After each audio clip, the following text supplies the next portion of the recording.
Good morning, everyone. This is such an impressive turnout for so early in the morning, so thank you all for joining us. This morning's topic is Beyond Business. We're going to be talking about leadership and sustainability. I've got an amazing panel joining me who are scattered down this way and around, so I'll introduce everybody. We've got Clarke Murphy with Russell Reynolds, Helle Jorgensen, who is the founder and CEO of Competent Boards, Soumik Chatterjee, who is the Chief Strategy Officer at Petco Health and Wellness, and John Banner, who is the Executive Vice President and Global Chief Impact Officer of McDonald's Corporation. So welcome, thank you all so much. I really want this to feel collaborative and conversational, so please feel free. I'm gonna start off with a few questions, but everyone should feel free to chime in. The mics are a little funny. We can only have 4 on at a time. You hit the little button with the ear to talk. And please, I know everybody doesn't need a mic in this small room, but it's for recording purposes, so thank you. One quick reminder, and I always forget this conversation is on the record.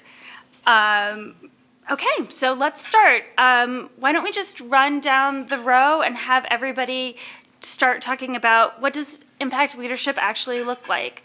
And Clarke, I'm glad we're starting with you because you actually wrote a book on sustainable leaders, so I think you're a perfect person to kick this off. Well, there you go. So good morning and glad we're all here. Keep the coffee flowing. Not just because I'm talking, but no. And we were talking similar themes to several of us, that a couple of years ago, I think we recognized, and we did a joint venture with United Nations Global Compact, saying that progress wasn't being made sufficiently enough. Why was that? As governments may retreat, as they have, and the private sector needs to step up, that it was about leadership.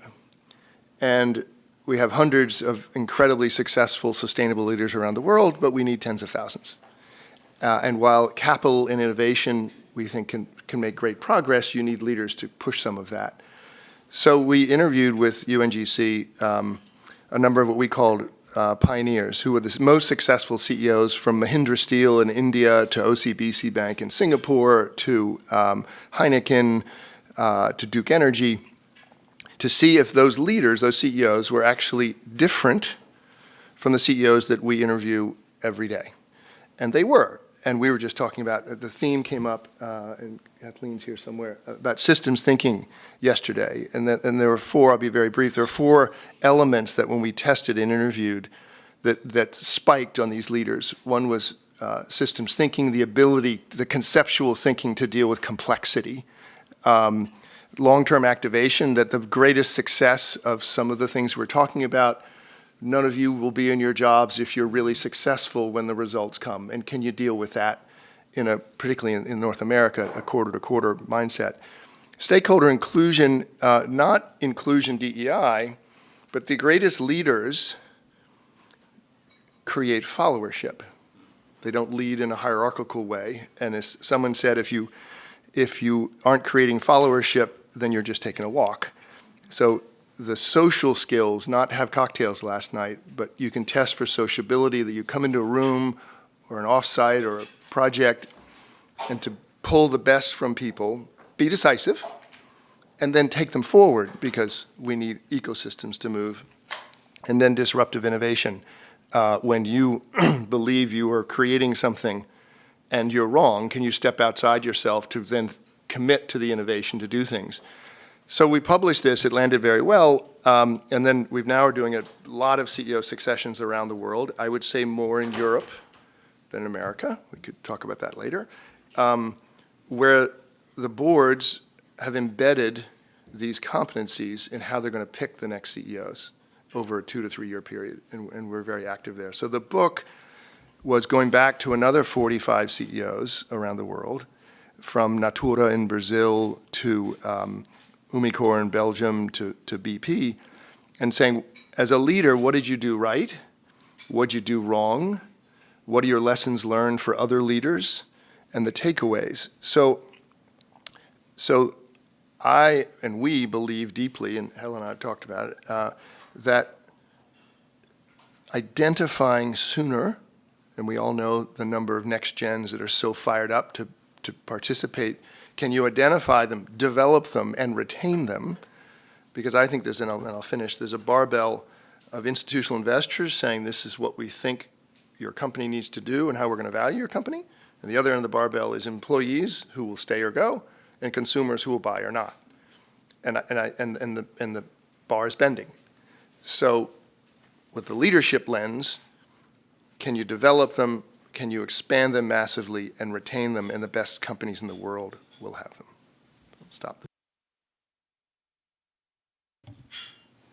Well, to continue from what you're saying, Clarke, I think leadership is about, and impact leadership is about, well, leadership, but exponential leadership. So as you're saying, this is not just about, taking a walk. This is actually about having someone that will follow you, and then the impact, having that positive impact.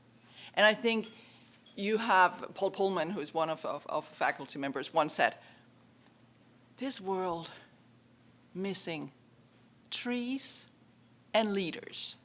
And I think we're really missing those leaders that can step up and say, we want to make a difference, that we actually want to have that positive impact. And I think one of the things that I'm seeing when we do the programs is that we have, not only give that confidence in what it is we're talking about when we talk ESG and climate and DEI, et cetera, but we also have that consciousness, the ability to actually make informed decisions. And how can you make an informed decision if you're not informed?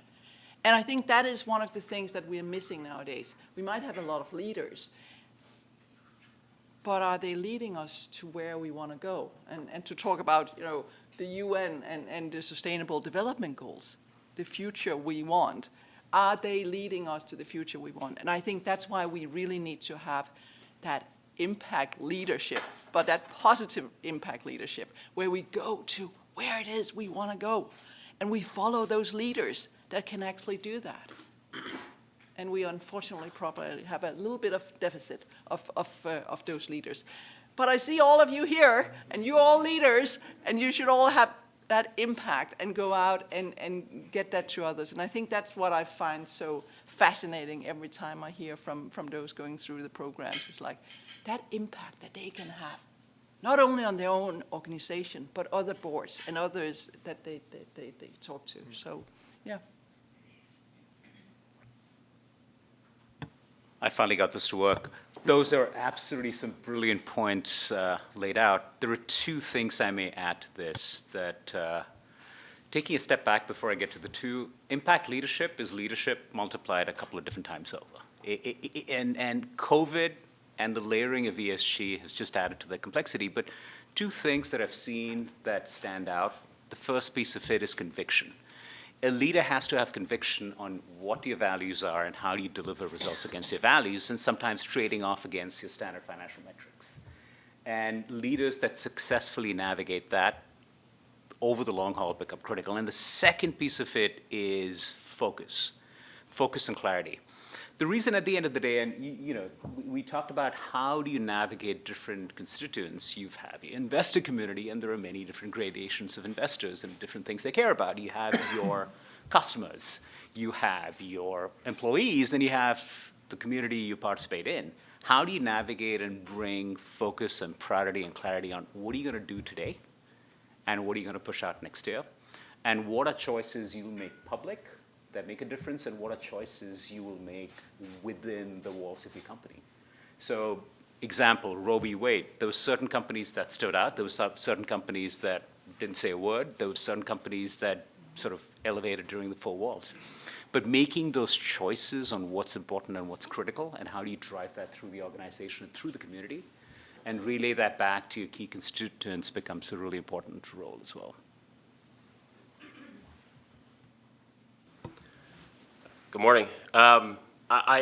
First of all, thanks for the previous comments. I would agree with all of them. I would just add, I think in some of our roles that we are in large, at-scale businesses which have to deliver in the short term but also have to invest massively in the long term. And I think it's sort of that end-to-end thinking that differentiates impact leadership from leadership, which is to say that you can't ignore the short term. To Clarke's point, it enables you to keep your job and pay the people who work for you. But I think the difference, and I think we've seen this as trust has increased for business and decreased for governments in various parts of the world, is because not only were businesses willing to invest, but they were viewed as capable of investing and putting their money to good use. And you realize that a business, no matter what business you are, that it demands that you take certain actions to ensure your business is going to be around in the next 30 years. And I think that sort of long-term thinking is what enables transformation at scale, which is what I think we all care about making and contributes to the greater good, whether that's your workforce, whether that's your workforce to be, the people who you want to hire in the next 20 years, and whether that's the communities where you operate, or the customers that you serve. They all are expecting something, and over the long term, you have to deliver on those various demands and set some sort of leadership so that you have the ability to serve your customers, a generation from now. Otherwise, we're all, going to be in a tremendous amount of trouble. Yeah, I think that's a good point about the future. We were discussing it yesterday with the circular economy and we have to make these changes in order for there actually to be customers and a workforce in the future. You all touched on this a little bit, but what are the kinds of credentials that you think that these new impact leaders really need to have? And soft skills are great, definitely, but are there more hard skills that you are seeing that feel necessary for these kinds of roles? Do you want to start? Yeah. I think it's shifted. So as you look at supply chains, as it relates to sustainability, and then the difficulty of supply chains between a pandemic and the Ukrainian war, the most successful sustainable leaders we've seen have worked in two continents, have had deep operational experience and finance, whereas I think you saw more marketing and communications before.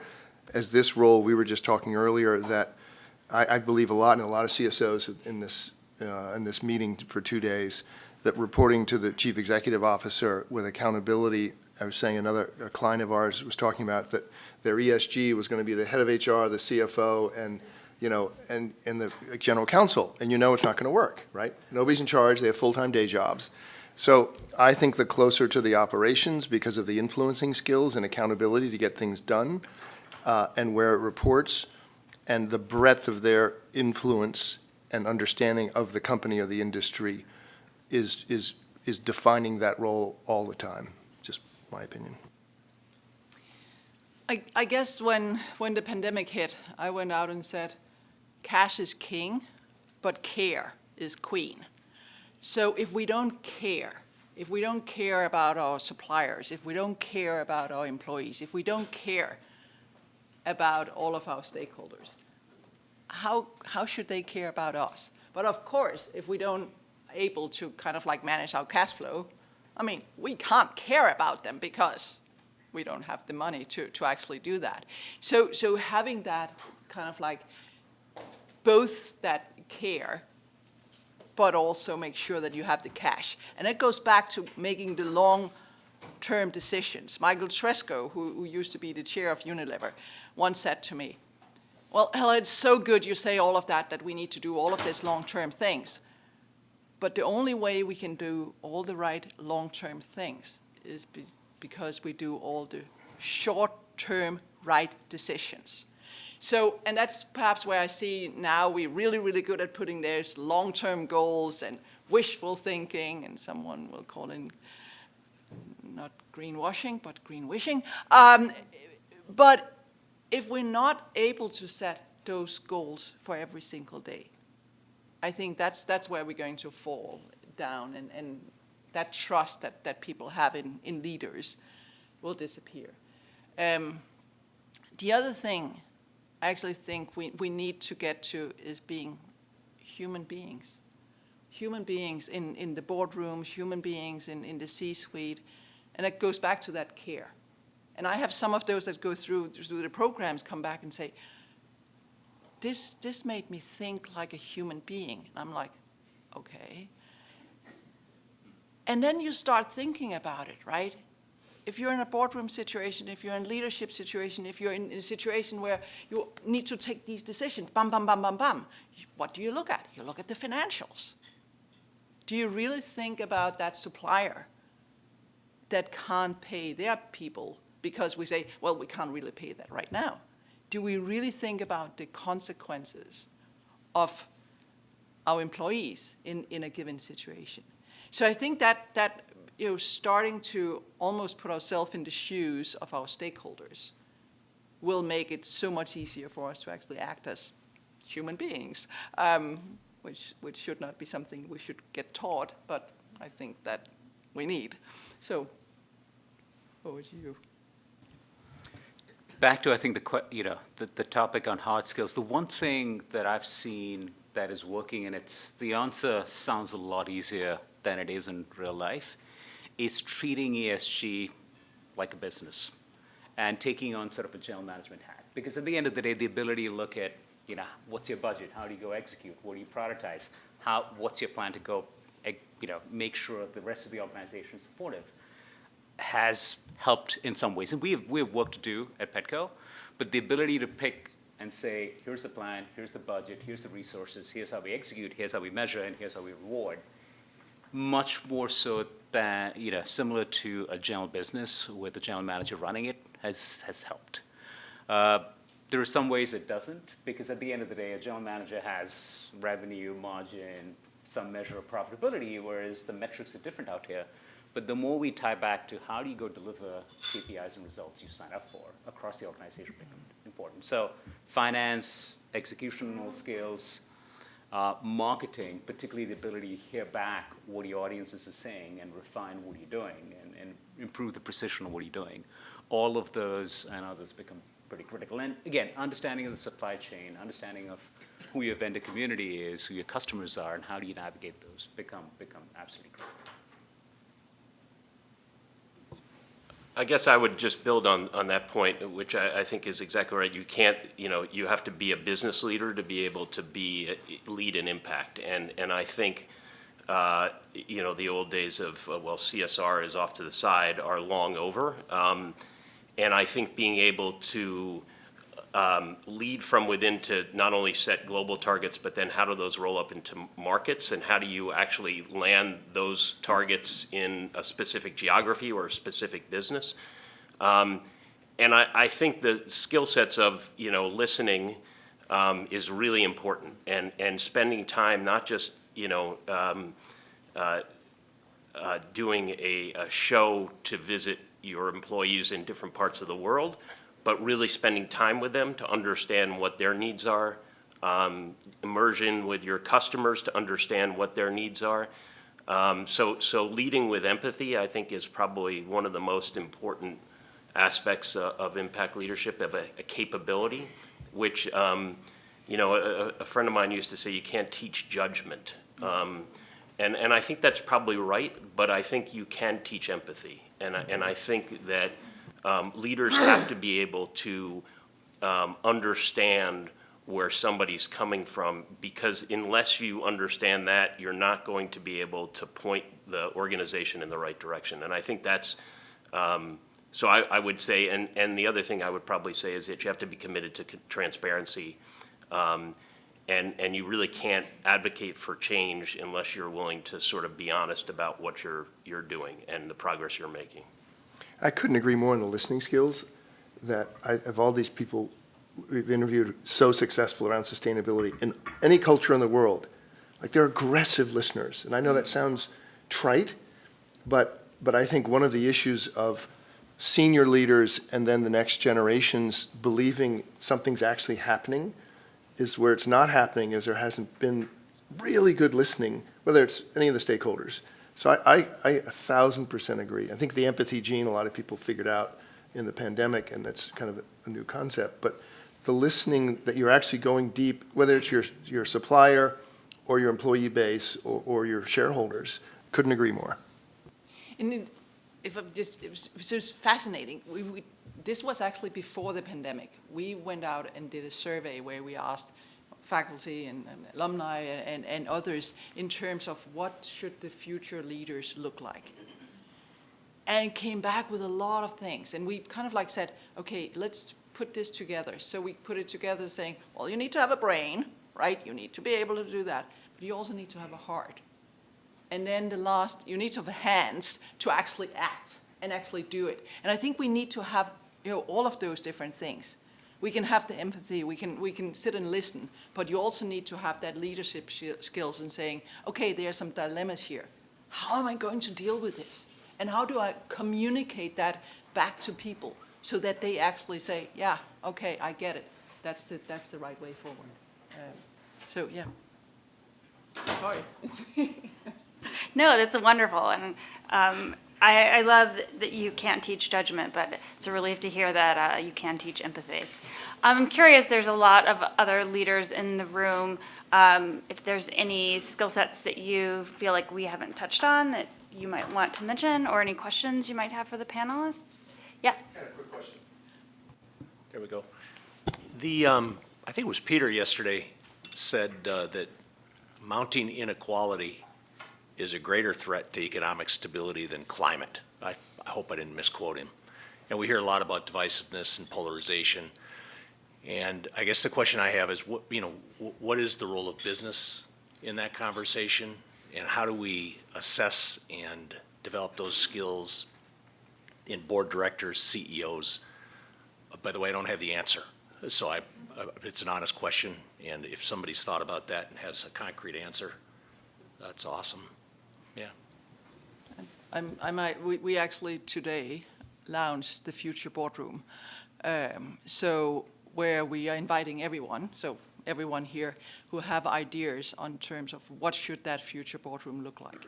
And you're so right. I think one of the things I hear often now is like, oh, we need to put E here, S here, G here. I'm like, well, these things are interrelated. So the consequences of what we do right now is saying, okay, we bring our supply chains back, right? I can see a lot of good things of that, but there's also some consequences.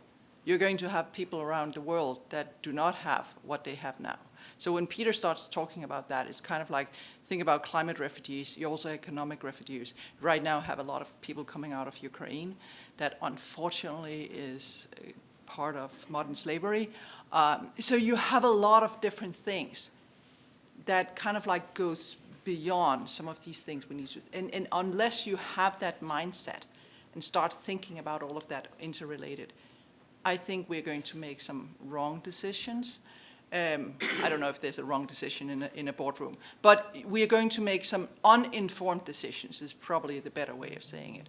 And at the end of the day, in a world where fiduciary duty is kind of like, we still have the fiduciary duty, but what people are saying and saying, hey, where were the board in this?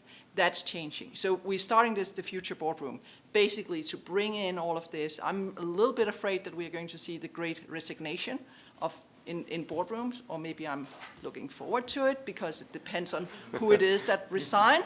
But I think we need to start saying, what should that future boardroom look like? And who should be around that boardroom table, including youth. Sorry,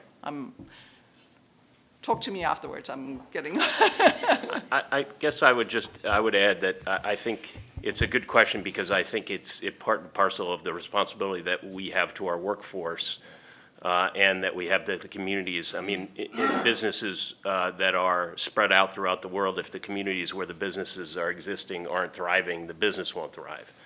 And even when you look at inside McDonald's, for instance, some years ago decided we're 90-something% franchised, so we have thousands of small men and women owning our restaurants around the world. But we collaborated with them to create an Archways to Opportunity. We have 2.2 million people in the McDonald's system who work for McDonald's around the world.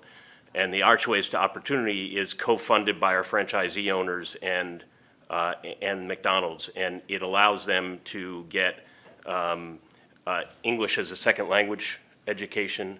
It allows them to get an associate's degree at community college. It affords them the ability to learn and expand their thinking while they're working, and then obviously go on to either a management position in the company or go into another job. In fact, there's one estimate I read, and I'm only 3 months in, so don't quote me, but 1 in 8 Americans has worked at McDonald's at some point. And so the scale of that investment of first jobs and skill sets is pretty remarkable. And I think that extends to the communities where we operate. All the owners and operators are investing in training and other things for their workers. So I think there is a responsibility that business has to advance and to tackle inequality by first looking inside and then looking in the communities. I want to quickly comment on 2 things. One, I run a social impact communications strategy firm, Susan McPherson, and the best hire I've made in the last 4 years went through McDonald's training. So exactly what he's saying. But I want to address what Jeremy said, because, we can't take these, and I'm not assuming you were doing this, climate here, inequality here, civic, breakdown here, because they're all really connected. And as the climate deteriorates and we see climate issues, that's going to cause more civil anxiety and unrest, et cetera. So I just would encourage us to think of these things together as opposed to, and I also want to flag, Fortune had an amazing article written by Ellen McGirt yesterday about rising anti-Semitism and what, just another thing to add to our plates, right? But it's all connected. I just wanted to, hi everyone, Martin Whitaker from Just Capital. There's a month-long, almost years-long effort at the WBCSD, the Business Commission on Tackling Inequality. So I just wanted to refer you to that. There's lots of company leaders, in fact, people in this room may well be part of it. And I think we're about to issue a very substantial summary of all the learnings over the last 12 months. So I just wanted to bring that to your attention.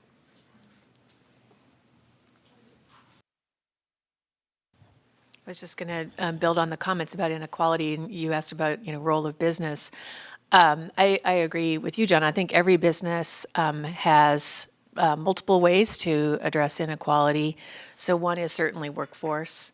And each of us, depending on the industry we're in and the nature of our workforce, may have different opportunities to address that. But for businesses like McDonald's, or I'm at Walmart, we have these large-scale entry-level workforces largely. And so we can play a significant role taking down barriers to work.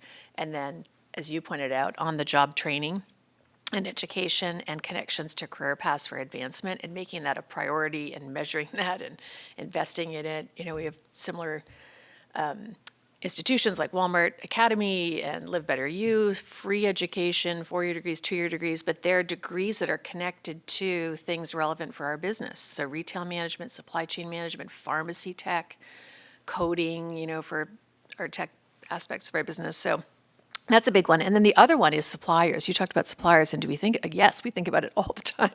We're cultivating our supplier communities and making sure they're resilient and helping them weather, challenges like the pandemic and so on. And businesses can be a force to unlock entire sectors, depending on what type of supply chain you have and the volumes you're sourcing. But, manufacturing in the United States, or we do a lot of work because we're largely a food business, engaging smallholder farmers in India and Mexico. These are significant programs where we're trying to develop the agricultural sector locally through sourcing and philanthropy, and that's a big one in terms of elevating communities and addressing income. So those are a couple of different things. And then inequality or advancing equity as a lens in all the different aspects of business, including customer proposition. So what are the ways as we all of us serve our customers? Are there sources of inequity even in that? And can you dismantle that? So in our case, it would be around pricing or access, things like that. So if I can just build on the conversation around boards, Jeanette Ferrana-Storga, I'm with Zoetis. You know, if we could do a double click, I'd love to get your perspective on what are the profiles you're seeing of directors that are successfully advocating and advancing sustainability strategy at the board level. I mean, I think as sustainability officers, we spend increasingly more time with our directors, and as we think about that, you know, view into the long term, you know, specifically with the research you've done, you know, what does that look like in the next several years in terms of an optimal profile and advocate? Yeah, so it wouldn't surprise you, it's changing both in demographic and experience. And so, and I don't think any of us would believe in single-purpose directors, you know, around digital or cyber or sustainability. But it's been businesses that have typically been through transformation in terms of agribusiness, circularity, et cetera, that the demand, and again, I would say came heavily 2 or 3 years ago in the continent, more recently in the UK, and now probably in the middle part of America, if you will, literally, and Canada, where it's not just that they're younger or a different generation, but their operational experiences are very different as opposed to what do they want? They always wanted a CEO in seat or recently retired, then increasingly a CFO if you have spikes in the economy.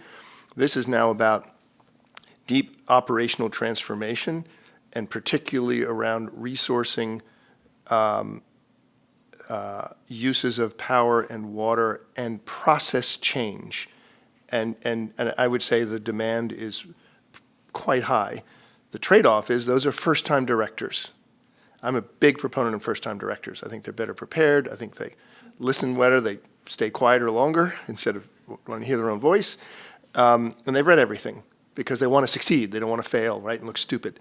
And not every board, let's call it the Fortune 250, is comfortable with first-time directors. And that's part of breaking the paradigm. And I'm a huge believer. So I think it's greater operations, transformation, lots around the impact of food, agribusiness, resourcing, et cetera. We would say that. And I'd say that's well on its way in the continent in Europe and happening in North America. Your thoughts? Yeah, I agree. You don't have to. No, I know, and you can hear I'm not fully. So I think there's two ways of looking at this. So there's kind of like if you look at Europe, well, you can see it from a gender equality point of view. Now you start saying 40%, et cetera. So you can kind of like look at it from the number perspective. You can also look at it from the competences perspective, and that like Susan, like both you and I saying kind of like how do we ensure that we have the right mindset and think interrelated on all of these different matters. I think there's a survey that just came out that showed of the 100 largest corporations in the world, I think it's now, a little bit more than 40% that's of those board directors serving at a committee overseeing sustainability, ESG, climate change, whatever we want to call it. So they have that it's on their shoulder, they have to do it, but that actually are conscious about this. Last year, 8% of them had a kind of education. This year, it's 5%. First time, and full transparency, I'm an advisor to that organization. But first time I looked at it, I looked at the numbers, and all the numbers were going up. More people that knew about sustainability, that were serving on the committees, et cetera. More committees, a lot of sustainability committees out there. And then I started looking at the numbers, and I'm an accountant by training. So I was like, there's not enough directors that actually know, are conscious about this, to fill all of those sustainability committees. So I think we need to see, and including having some CSOs, Michael Kubori from Starbucks now serve at a board. I think we're going to see more CSOs, Chief Sustainability Officers, that will, and I hope someone here will help make that happen. So we actually get that, because I think there's a lot of Chief Sustainability Officers that have that interrelated thinking. We just need to make sure that they also understand to speak border language, and they also understand finance. I'm just going to add to some of the great comments that's made. And by the way, that's a really deep and powerful question. I've reached out to my network and said, how does your board think of ESG? And we've been fairly new in navigating ESG at Petco. And one of the key themes that has come out is if your board member is deep in a particular topic, whether it be marketing or digital, ESG has to be integrated in the way they think versus a bolt-on. And the successful board members that separate out think of ESG built into the function versus we've done what it takes to drive that function, and it'll help you drive some thinking and decision, and hey, let's check some boxes. And I think that's what separates, from my understanding and what I'm seeing, the difference between members that make a difference versus members that look at ESG as an afterthought. And it's a complex world. But at least thinking of it holistically in terms of how do you drive digital. One of the interesting debates we've had is our digital business, you're delivering a box to a customer. And that usually has historically involved a UPS or a USPS or a FedEx shipment that is not carbon friendly as much as someone coming to our stores and picking it up. And so having some of our board members help us think through that, how do you lower your footprint to enable that last mile delivery through something that's pretty distinctive. So we use our stores as the final mile, and then a DoorDash or an Uber partnership to get our products to our customers for our digital orders. But our board members helping think through that was pretty critical, which is customers wanted a certain way. You guys are approaching it in sort of a more traditional way of how it's served. How do you think about something disruptive? And I think that's been really powerful for us to navigate through. Kwesi Mitchell from Deloitte. I'd like to go back to the discussion on hard skills, and particularly, I've heard a lot when you think about, particularly all of us, thinking about our successors or building future leaders. And the trends that I'm hearing is like business leaders, people who've driven transformation, right? People who can understand broader system thinking, speak in the language of the board. That doesn't necessarily speak, in my mind, to our successors being specialists in sustainability, D&I, governance, CSR. So as we think about the teams that we're building and the successors that we make, are they pulling leaders from our business and teaching them the nuances of so many different aspects of ESG in comparison to an ESG expert who perhaps hasn't had the exposure with respect to driving business transformation?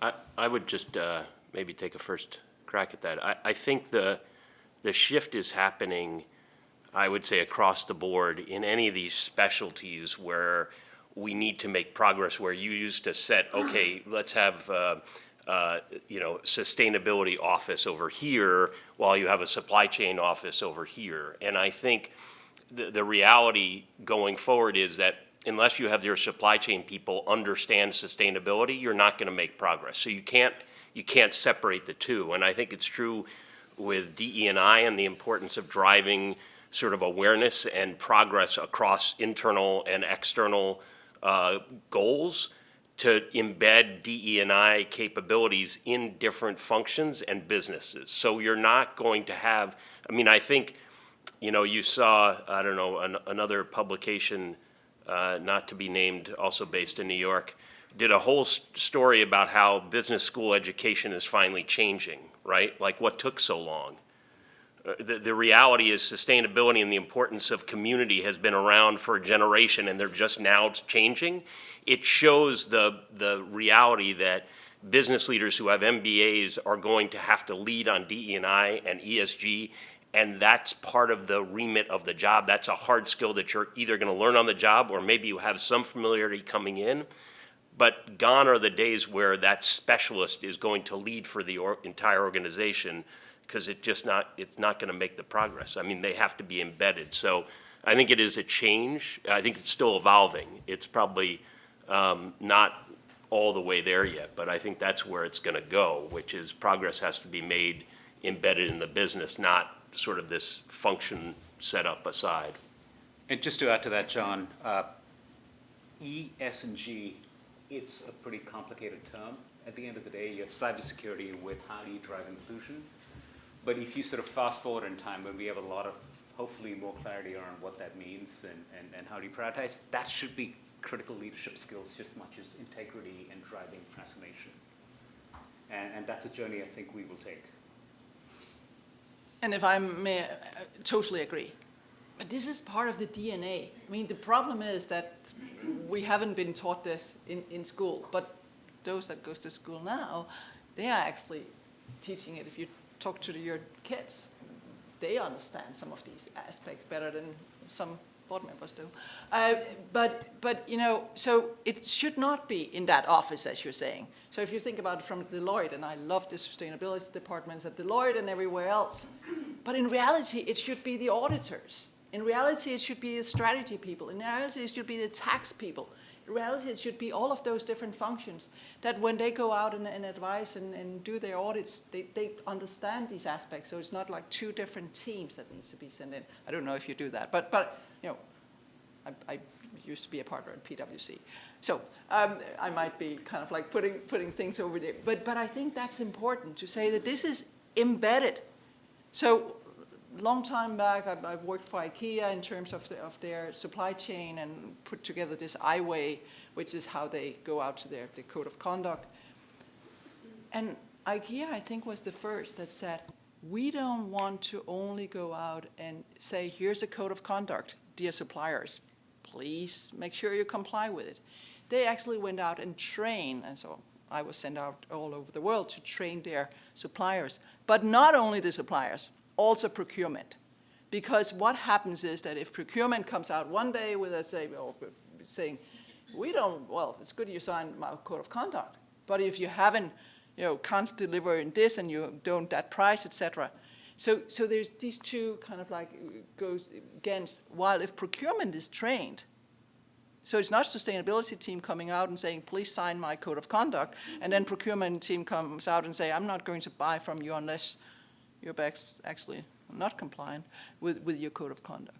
So you need to have it embedded into all these different functions. It goes with sales, it goes with R&D, it goes with finance, it goes with all of these different aspects of the company. I want to switch back to a comment that Alan made. Jonathan Reckford with Habitat for Humanity, and I spent the first half of my career in large multinationals, and my experience was they all had balanced scorecards. They're all actually great companies. In down cycles, the balanced scorecard got very unbalanced because if financial results weren't there, everything else suddenly got cut. What would be different this time, or is it going to be any different this time as we potentially are looking at a pretty tough economic climate in the next year or 2 years? I think that question comes up all the time in the last 6 months, because we had 3 years of let's go solve all the world's problems and we love it and we can pay for it. I think the answer won't surprise you. The committed companies are so far into this that they're creating revenue and creating more efficiency through many of the projects we've all just talked about. And I would love to hear from Kathleen and from John, given its scale. But so number one. The other is you've seen whether it's circularity or other components of where they've created revenue through trying to solve some of these issues. Number two, I think we probably, and I would speak for myself as a former CEO, cutting costs in a tough time, that we knew we had the answers at the top of the company, when many of the solutions are farther down in the company in creative thinking. And so I think the best companies will stay the course, back to the long and the short term that you talked about. And I think the ones who are talking BS will be cutting back ESG, and they'll be firing people and all of that. So, you know, I think it'll speak for itself, but there's so many companies creating revenue and profits out of authenticity in the long term. They're going to win over the next 36 months. John? Yeah, I would just say, I think, you know, if we look back to the pandemic and sort of what happened there, I think we learned some lessons about what happens when certain sectors of the economy take their eye off the ball, and you look at sort of the challenges that the Russian invasion had in supply chains and all the like. And I think you would say that it's more important than ever to build resilience into supply chains. That includes continue to advance your goals around that you've made. So I think there's a reality that we can't afford to repeat some of the mistakes that may have been made that led to some of these things in the last several years. But also, I think that you, you know, if you're a business at scale, you have to be able to walk and chew gum at the same time. And you have to be able to continue to, you know, push forward on the commitments that you made, and figure out how you're going to manage through a potential downturn. I mean, that's the reality of a business. And I think, you know, that's where it gets back to the first question about leadership.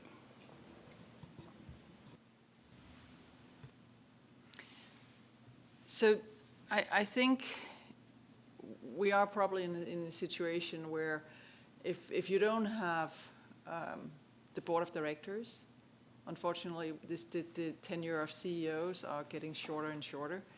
So if you don't have board of directors that really fully are on board and understand it, there is a risk that they're going to say, you know, let's cut that, because that's a cost. If they don't understand that it's actually innovation. The reason why I started competent boards was actually all of these projects I saw at different places. We left money on the table, we left innovation on the table, we left, well, sometimes, you know, livelihoods and sometimes lives on the table, because we were just making decisions that when things got tough, it's like, oh, you know, we can do that. It was pet project. And I actually, back when I said to Michael Tresco, the chair of Unilever, saying, what's going to happen when Paul Pullman is no longer here? Because what's often happens is that you get a new CEO in, and the new CEO say, I don't like the old CEO's strategy, so let me do something different. So unless you get it embedded into what we talked about before, to everything, unless you actually have a board of directors that are the stewards of the future, to just say what, you know, that really understand these matters and ensure that they are choosing the right CEO, that understand that they are actually, this is part of it, that have the balanced scorecard that's balanced, you know. But there's one thing, and that is all of the disclosure regulations that's coming up right now. So I don't think there's any stepping back, because you are going to be one way or another. If it's not leadership, it's compliance. And I think there will be a lot that will go for the compliance, but I'm hoping for the leadership. I mean, those are some really powerful. I'll probably add to that point saying exactly, I think, John, what you mentioned is you've had, taking a step back, you've had companies that have gone through hard times, that have cut back on marketing, cut back on taking care of people, and they pay the price. They pay the price over the long term. So having the resilience and the focus on all of ESG topics to continue on the long term becomes very much important to continue making the progress. The second really simple thing is a lot of these initiatives are multi-year initiatives. It's hard to break. You could slow down a little bit, you could move the dials, but it's hard to put the brakes. It's hard to really unravel a lot of the work that's happening, particularly with suppliers, with your people. So you've got to focus on what is it you do over the long haul while optimizing for what you need to do in the short term. Tactically, you might choose to move out CapEx for a project or something that you're doing in sustainability, but you've got to keep the focus on the long haul. So many great questions. Thank you all. I'm curious, are there CEOs or executives out there that really epitomize these leadership skills? I mean, you know they are, right? Yeah. So I think if I know who they aren't. Yeah, exactly. You know, I think you, and it doesn't have to be the largest companies in the world either. We haven't talked about startups, but I was thinking this morning, and I was in our rooms at the St. Regis, and your little tubes of shampoo and conditioner, none of which are recyclable. And there's a company called Hair Story, you've never heard of. It's in the West Village in New York City, and they have probably some of the worst chemicals in the world are not gasoline and oil, they're shampoo and conditioner because of the nature of the FDA. And most of those big plastic ones, all these women with long, beautiful hair, none of those plastic containers are recyclable. So I also think there are great companies that are startups, not just some of the biggest companies in the world. But if you look at whether it's Duke Energy and overcoming some huge issues, Lynn Good is the CFO, Dolph, who runs Heineken, has done amazing things around water, the CEO of Sanofi, Patrick. These are companies that have done amazing things. Casper Orsted lost his job at Adidas a month ago, but he did amazing things around recycled products for performance sneakers. His problem was he couldn't sell in China. It's the biggest market in the world for sneakers, and some other things you've all read about recently. So I think there are a tremendous number of chief executives, but if we only focus, I think it comes back to this last question about endurance and resilience. It's about embedding these hard skills, okay, about long-term and innovation, but also embedding that they can be long-term. Sustainable leaders need to be sustainable, right? Not just, so I think there's a whole mindset around that, and I think there's moments of reflection when nobody has time. You step back and say, okay, we're going to cut costs. We're going to have a tough period, maybe tougher in Europe than America. We'll see. But do we have our eye on the ball long term?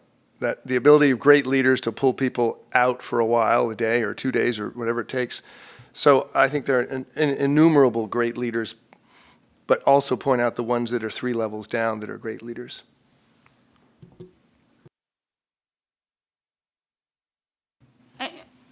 Go ahead. Well, I think there are more and more great leaders out there. But there's one that came to mind when the question was actually one that's no longer with us, Ray Anderson from Interface. And I think he was probably the one that really started saying, let me think about what is it actually we do. And he said at some point, leaders like me will go to jail in the future. So he started to understand that, because we're plundering the earth, et cetera, et cetera. So that, again, mindset and saying what it is, and I think that's what we're going to see in some of these current and future leaders, that they understand that both the long and the short term. I think we touched on it a little bit, but you're talking about those leaders that are a few tiers down from the CEO. Giving them exposure to both the sustainability side of things and the business side of things. How are companies championing them? Are there, I feel like there's 1,000 different women's leadership programs which have their merits and don't have their merits. But I'm wondering, more specifically around sustainability, are there training programs that companies are offering that could be helping to identify and lift up these leaders? Hog the mic. I think one of the things that it all is related, mobility, we talked about before, about developing the hard skills so I think increased mobility, whether it's around diversity in terms of what we do, but also we all need shared experiences, and the concept of growing up only in the finance function or being the head of marketing or be the ops person, and then do you make it to the executive committee or the SLT or whatever. So I think that's super important around developing next leaders. And we have a super American audience here these 2 days. And the discussions are, it was interesting to hear Peter yesterday. I think we need to open the aperture. You got a lot of global companies here. And Kathleen, I really enjoyed, we've never met, but I enjoyed what you were talking about yesterday, bringing a global perspective. We were talking earlier about, I think, the vocational training and the upskilling. I think the biggest social, I don't want to talk too much, the social potential upheaval, our obligation is upskilling and training. You look at what France and Germany do around vocational training and associate's degrees, equivalents, that just supports this concept around society creating jobs. Work is dignity, as someone once said. So I think mobility is important, exposure is important, getting out of either you're part of the country in America or getting out of America is very important if it's in a global business, and understanding the institutional investor, which is not a typical part of leadership development historically. The pressures of institutional investors, good or bad, okay, red state or blue state investor, is going to impact your career. And I think that concept of greater exposure is very important. And yesterday, some of us were at the Martin Luther King, and they had the training from 1 to 12, And I think that's perhaps one of those important things. We and many of us was there and had tears. I had tears in my eyes, and some of the things did there. Clearly selfless.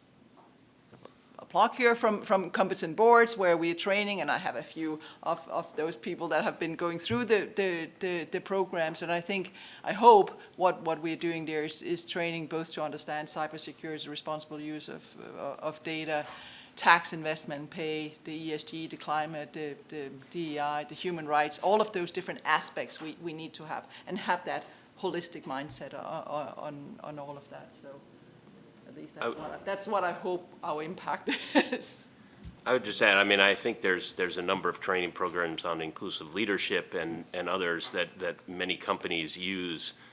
And I think that it's in addition to the trainings that are available, some of which are mandated across various enterprises, is the sort of cross-training that happens within a company, so that I know, at least in my function, which spans government relations to sort of philanthropy, that trying to get people different skill sets and be able to learn on the job, you know, at a staff level is important to their future growth trajectory, not only at McDonald's, but wherever they go. And so how do we cross-train and build capability models for future leaders that enable their success and growth? Just to add to that, one powerful tailwind we have in the land of ENS, may not be in G, is certainly the next generation. When you look at millennials and Gen Zs, they care much more about both of those topics. They quite haven't figured out what G stands for, and data. They care about data privacy, but the governance piece of it, and that's a tailwind that is really going to benefit everything, whether it be the employee base and how do you get them in early in their careers and nurture what they want to do and give them a platform, as well as customers that are making choices with E and S at the forefront of it. And also, both of these customer segments spend more on their pets as a percentage of the disposable income. We don't get that. But the choices they make is pretty powerful to look at. And it's going to be a tailwind for us in the land of ESG. Oh yeah, we're deep partners. We're connected. Love the company. The phenomenal partners.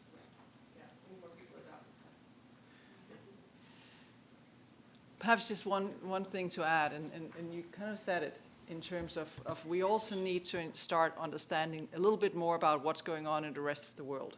And having that, I think you said that you need to have leaders that at least have worked in two different parts of the world. One of the things we're trying to do is actually bring in that insight from those leaders from all over the world and share what it is that they're thinking in Hong Kong, in Australia, in India, in Africa, in Europe, in Latin America, etc., so that people can actually sit, in their chair, not use carbon, to fly out, but actually get all of that insight of what's happening around the world. And I find that especially fascinating. We had a session where we were talking about geopolitical issues and all of these things that hitting the boardroom and hitting the C-suite and business professionals. And it was Nick Gowing who have started thinking the unthinkable, and he was like talking about all of these different things. And then I had one board director on from Nigeria that says, well, yeah, you're talking about war. Yes, you're talking about inflation. Yes, you're talking about all of this. We have that all the time. So that resiliency that we perhaps have from other people, and start understanding that. And by the way, there was also a director from Latin America and say, yeah, I mean, this is perhaps what we have been dealing with for a long, long time. So I think that understanding that global insight here is important for us all. We can only learn from it. I think that's a really great note to end on. Thank you all so much. This hour just flew by. I think we had so many great insights. Thank you all for your great questions. Just a reminder that the main stage session today starts in 10 minutes. So see you all down there. Thank you all so much. Thank you again to the panelists.